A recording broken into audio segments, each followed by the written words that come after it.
Central government ने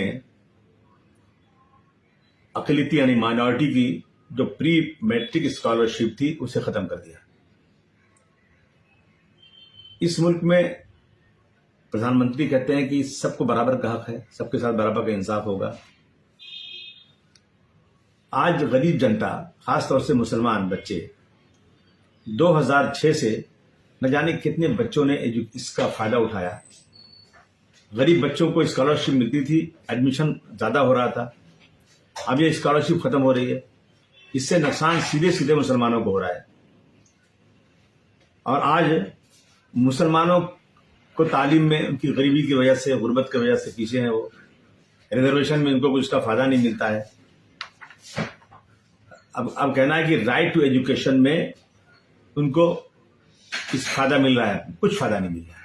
बड़ी बड़ी फीसें लगती हैं, हर स्कूल में फीस देनी पड़ती है, उनके पास पैसे नहीं है। कोविड की वजह से और परेशानी बढ़ गई है।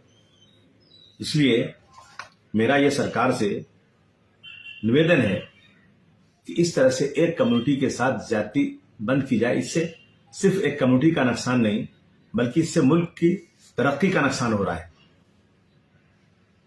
हमेशा मुसलमानों के साथ ही इस तरह का सौतेलापन करना, नौकरी में जगह नहीं मिले उनको रिजर्वेशन की वजह से पार्लियामेंट असेंबली में सीटें नहीं मिले, पढ़ाई में एजुकेशन में जो कुछ मिल रहा था वो भी खत्म कर दिया जाए। मैं समझता हूं कि ये प्री मेडिकल जो है, प्री मैट्रिक स्कॉलरशिप जो है, ये तुरंत शुरू होना चाहिए, वरना अकलियती कम्युनिटी का जो बच्चे 1 से 8 तक पढ़ते हैं उनका बहुत बड़ा नुकसान होने वाला है।